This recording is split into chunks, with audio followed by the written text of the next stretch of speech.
y entonces de pronto creo que me cuesta a veces ya querer contestarle a alguien, o sea, como que también lo veo ya de pronto como una pérdida de tiempo, o también de pronto me da un poco de miedo porque digo, trato de buscar la manera tal vez de responder ante estas situaciones, pero también siento que es muy delicado porque muchas veces siento que tengo que buscar la manera más correcta de poder hacerlo, ¿no? Sin tener que llegar a que dentro de mi querer como pues responder a esto pueda meter otro discurso o que pueda discriminar a alguien más, o sea, porque creo que a veces hay situaciones en las que ponemos en iguales con otras, ¿no? O queremos ejemplificarlas con otras situaciones que tal vez son un poco más fuertes o más vulnerables para otros. Entonces también siento que ahí es donde, por ejemplo, me cuesta, ¿no? Cuando quiero responder algo. En la parte de si hubiera sido el bully, creo que hubiera estado perfecto porque pues ahí, pues es algo con lo que creo que muchos hemos crecido. Y justo estábamos comentando en el grupo que era nuestro problema, ¿no? Como el contestar, ¿no? Porque decíamos, es que es algo que nos cuesta mucho, el cómo contestar de manera correcta a esa situación. Pero ¿qué era el Ay, nos bullying? pusimos adultocentrismo. Ah, adultocentrismo. Uy, no, con razón. Normal que contestaran así. Yo también me prendo con esa, pero así, así.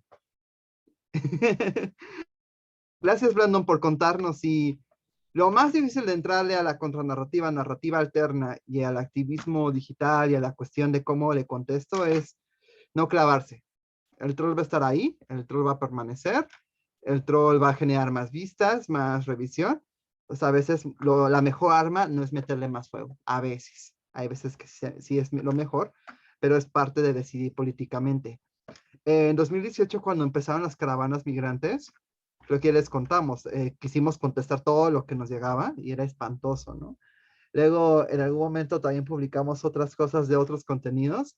Y Gina, dale, y dale, y ya le andábamos diciendo, ya Gina, ya, por favor, porque no nos vas a convencer, ¿verdad? Vienen a molestar, vienen a alterar, vienen a quitar el tiempo y son como cosas que nos tenemos que ir aprendiendo a formar, que a veces la acción directa no es la más responsiva, a veces otro tipo de acciones son las útiles para poder conformarnos y para poder cuidarnos entre redes, ¿no? De apoyo.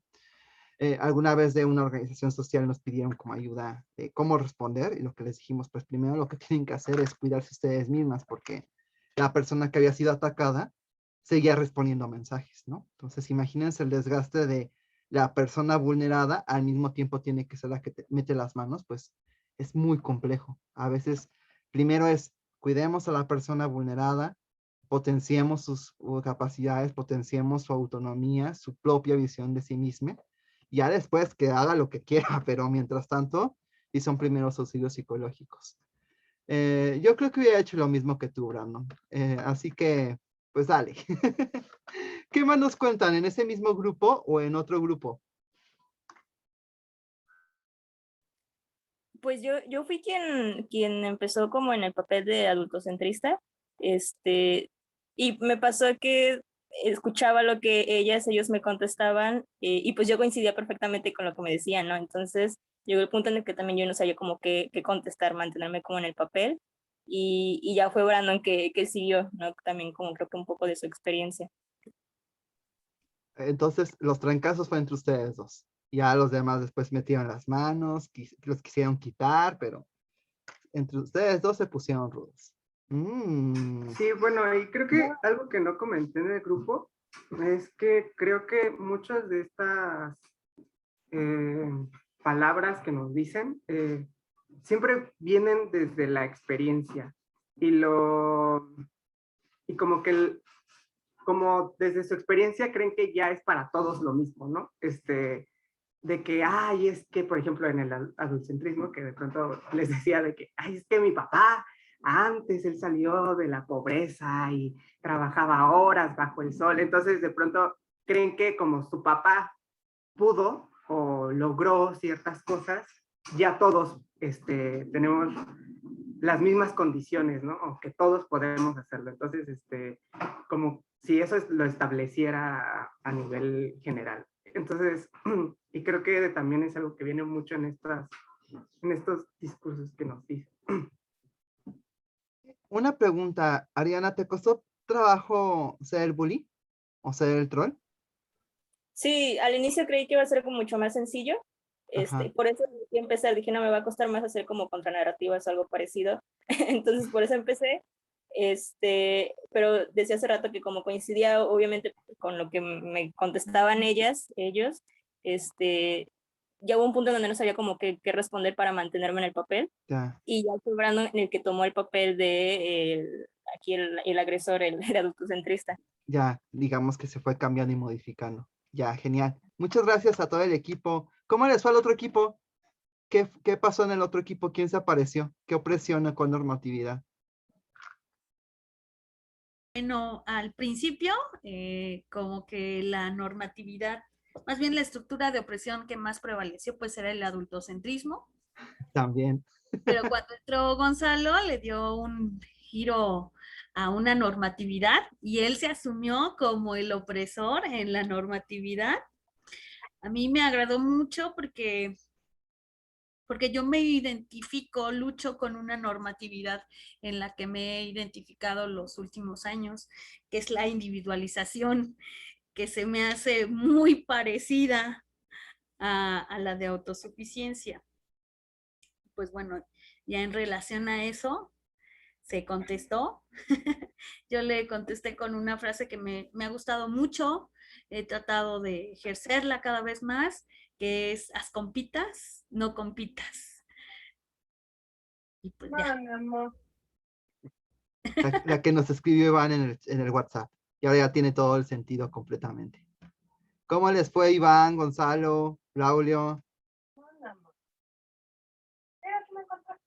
Sí, no, pues hablábamos de individualismo acerca dice que él no se quería vacunar porque pues, su familia le va muy bien, ¿no? Que nunca se ha enfermado y que pues, él no tiene por qué no se vacunar y además nunca ha ido a vacunar a nadie, ¿no? O sea que, y bueno, el argumento era que científicamente uno de los mayores avances de la humanidad no es llevar a satélites alrededor de la Tierra, sino son las vacunas, el triunfo sobre las epidemias mortales que han existido a lo largo de la historia. Y eso dio, al presentar las vacunas, un salto de mortalidad impresionante. La población del mundo pues, se ha hecho efecto exponencial como 4 veces gracias a las vacunas. Y bueno, eh, y hablando de su individualismo, de su automatismo, de que no es independiente, pues la verdad es que no pasamos por la parte del Estado, ahí va esa parte ya del Estado, que él podía gozar de libertad gracias a que forma parte de un Estado, que no se está peleando con otro, le están quitando las partes de una parte del otro, pero que en realidad esta cosa de la meritocracia, pues aún a pesar el Rocky, que logra todo y solito, tiene un equipo a su lado y también ocupó cosas sociales. Un transporte gratuito, una universidad gratuita, eh, un trabajo donde podemos hacer medio tiempo, un techo donde vivió con un roomie o además, o sea, hasta pensando, ahorita se me está ocurriendo una persona muy notable, hasta la historia de Juan Gabriel platica que durante el tiempo de su vida tuvo personas que le apoyaron, ¿no? Le dieron techo, le dieron casa, le dieron empleo, le dieron oportunidad de cantar, tuvo padrinos, ¿no? A una persona que con su propia forma de componer es un fuera de serie. Pero aún así, no hay una persona que pueda ser autosuficiente y que en este caso la cuestión de las vacunas se habían sido porque gracias a la construcción del Estado había creado las condiciones para que unas personas se dedicaran únicamente a crear la vacuna. A dedicarse a científicos, no tienen que preocupar por ir a ordeñar la vaca, ni porque el otro le fue a quitar sus cosas, ni porque cuidar a los niños, ¿no? Toda la estructura social había creado una persona que podía dedicarse únicamente a salvar vidas por medio de un estudio científico, ¿no? Pero eso fue lo que mi argumento en contra del opresor diciendo que él fue con todo y que no lo vacunen porque es antivacunas y él solito puede contra el virus. Wow, qué intenso. Todo eso en 15 minutos nada más. ¿Cómo le fue, opresor? Ay, pues estuvo chistoso, porque realmente, o sea, un poco como lo que les mencionaba hace rato de la otra normativa que proponía. O sea, sí puede sonar como algo así muy abstracto que estaba reflexionando, pero en realidad es la manera en la que tengo mejor de nombrar algunas de las actitudes que veo mucho como incluso dentro de mi círculo familiar, ¿no? O sea, es como la historia de mi familia, la autosuficiencia donde uno puede hacer todo por sí mismo y donde, o sea, incluso como ciertos aspectos como emocionales, o sea, como que uno tiene que encontrar la capacidad en su propio interior como para sortear todos los problemas que puedan existir, ¿no? Y que, digo, ya ampliándolo un poco más y viendo como ecos sociales que puede tener esta forma de normatividad, se me ocurrió proponer el tema como de las vacunas, porque hay algunas personas que dicen que no es necesario vacunarse porque en realidad la fuerza para enfrentar cualquier enfermedad y padecimiento está dentro del equilibrio que uno mismo tiene, ¿no? Y que es una capacidad innata de las personas que tiene que trabajar y descubrir. Y entonces como que un poco en torno a eso, ¿no? Como que estuvo girando lo que dije porque aunque sé que agarra muchos matices, hay ciertas cosas como esas que me parecen de lo más extrañas, torcidas y particularmente para mí muy molestas, ¿no? Como intentar luchar con eso y las implicaciones que pueden llegar a tener, pues no sé, como a un nivel más macro, ¿no? O sea, como en cuanto a críticas o tal vez como desinformación, ¿no? Podría decir como es que esta es la actitud que se debe tener y si tú lo practicas hacia acá y ya como que por ahí va un poco lo de los casos de éxito y así como cosas por el estilo, siento que es algo que es muy fácil que ciertas personas lo terminen asimilando dentro de un contexto de desigualdad y de desesperación y cosas así, ¿no? Entonces como que todo esto va un poco unido y por eso lo elegí. Y ahí viene la cosa más tensa que vamos a hablar a partir de la próxima semana. Tomando en cuenta todo el escenario que acaban de decir, ¿sería válido que exista alguna persona que abiertamente diga se le puede pegar a los niños, como el equipo de adultocentrismo? O que abiertamente diga las vacunas son una conspiración en contra de la humanidad. ¿Es válido? No tienen que responderlo ahorita. Ajá, nada más quédenselo como de tarea, reflexionen en la semana, porque la próxima semana es cuando nos vamos a enojar mucho. Porque cuando Omar nos empiece a hablar de la libertad de expresión, de sus límites, de sus aperturas, de lo absoluto que puede llegar a ser este derecho, y ya veo a más de uno que va a saltar, ¿no? Y está bien, sáltenle. Nada más tómenlo en cuenta, porque va a ser justamente uno de los temas más problemáticos de toda la intersección entre libertad de expresión y el derecho a la no discriminación. Cuando se juntan esos dos, hay un hecatombe ahí denso, bonito, que se va a poner requete chulo cuando empecemos a ver toda la libertad de expresión y sobre todo la jurisdicción, que es donde va a entrar más el debate en contraste y donde nos vamos a posicionar en polos inclusive muy antagónicos en muchos momentos, ¿vale? Entonces, por hoy hemos acabado con la parte de las normatividades y el odio. Yo espero que no vayan tan pesimistas esta tarde, noche con sus familias, solamente lo necesario para que el tema se enclave en sus corporalidades. Y a partir de la próxima 2 semanas estaremos como hablando de estos debates densos, ¿no? Es muy buen momento para preguntarse hasta dónde la gente puede decir lo que dice, ¿no? Hasta dónde un político puede tener una agenda abiertamente en contra de un grupo social, ¿no? O hasta qué momento el padrecito, el obispo puede decir lo que dice en la mitad de la misa, ¿no? Porque hay cosas que a lo mejor nuestros valores dicen, no, pues no, no se puede. Pero cuando los valores contrastan con la normatividad en términos jurídicos, ahí se va a poner muy interesante las salidas políticas que tenemos para intervenir con los discursos, las expresiones y las narrativas de odio. ¿Vale? ¿Hay algo que quieran decir para cerrar la sesión de hoy? ¿Una duda, un comentario, algo que les esté generando dudas o incomodidades del proceso? ¿Vamos bien? ¿Cualquier cosa que quieran destacar? Yo sí, solo lo de basurización. Ajá. Me quedé con que era Silvia, ¿qué?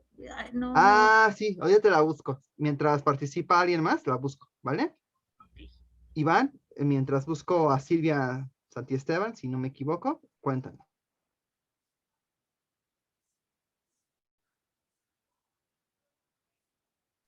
Tienes cerrado tu micro. No se escucha. Gracias. Que estas normalizaciones tienen que ver con nuestra identidad. Y mi duda era acerca de cómo llamamos a un proceso, pues no de normalización, porque siento que es peyorativo, de acuerdos.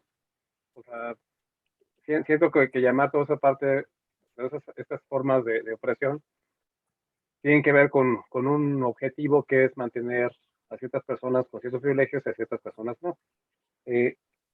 ¿Cómo, cómo puedes describir este proceso de acuerdo sin tomarlo como cultural de las personas que usan su burga, ¿cómo se llama? Esta cosa de cabeza, y que de pronto estaba prohibido usarla, y había mujeres que se estaban quejando porque dicen, pues yo, es parte de mi cultura, yo la quiero usar. Eso significa más cosas que la opresión masculina, ¿no? Entonces ahí la ley estaba contraria a su deseo de libre expresión. Entonces, ¿cómo llamamos estos acuerdos de cultura de paz? ¿Lo llamamos? Pues le O podemos llamar pluralismo, no sé. resistencias, diversidad cultural, interculturalidad, pluriculturalismo, diálogo interreligioso. Y creo que eso es muy buen ejemplo, Iván, porque justamente el uso del hijab es una práctica feminista para muchísimas mujeres del mundo islámico. Y nos puede parecer contradictorio, ¿no? Pero es una práctica de muchas mujeres que generan liberación, emancipación. Y es muy interesante porque el mundo occidental que se asume de grandes libertades, saltaron, así como tú acabas de decir, cuando algunas mujeres en Francia, en Alemania, empezaron a utilizarlo como una práctica política. Entonces, es un debate realmente interesante. Yo me posiciono del lado de miremos casos por casos, críticamente veamos cuál es la narrativa implícita en el uso del hijab, en el uso de ciertas vestimentas, y tomemos en cuenta cuál es la autoascripción de las personas y cuál es la narrativa con la que se defienden, ¿no? Porque si no, pasaría que también en el afán de querer liberar a todo el mundo, seamos como esas personas que llegan sin que nadie se los pida y andemos hablando en nombre de alguien que pues no está pidiendo ayuda. Es como algo muy frecuente en nuestro lado del charco, que nos metemos a defender causas que nadie nos pidió defender. Entonces me parece bien interesante también poner eso en la mesa. Y creo que también eso va a salir las próximas semanas en la forma en la que también ciertas formas de actuación pueden ser políticas o pueden ser formas que pueden contrastar con lo instituido. Recuerden mucho eso, ¿no? Lo que vamos a ver la próxima semana y dentro de 2 van a ser formas instituidas del discurso, bueno, del estudio y del análisis del discurso de odio, pero no necesariamente son en las que vamos a estar todo el mundo de acuerdo y en las que vamos a sentirnos bien. Inclusive Omar lo sabe, que nos va a acompañar las 2 próximas semanas. Es un punto muy álgido de discusiones que vamos a tener en las próximas semanas, ¿vale? Gracias por poner en la mesa, Iván. ¿Alguien más quiere mencionar algo? Ah, también ahí Adriana decía en el chat resignificación, resignificar algo que en su momento podría ser de un uso con otro. No, entonces nos vemos dentro de una semana. Vamos a tratar el equipo de facilitación esta semana de ponernos al día con todo el nodo 1. Vimos que estuvieron participando en el chat, en los foros, entonces nos vamos a poner al día contestándoles para que todas sus tareas o sus comentarios en foros pues tengan una retroalimentación, ¿vale? De cualquier manera pues tenemos los demás canales para poder comunicarnos y para poder ver cómo nos sentimos y cómo nos está yendo en relación a los discursos de odio. Cuídense mucho. Bye bye. Nos vemos. Gracias. Cuídense, nos Gracias, vemos. bye. Adiós. Bye. Suerte.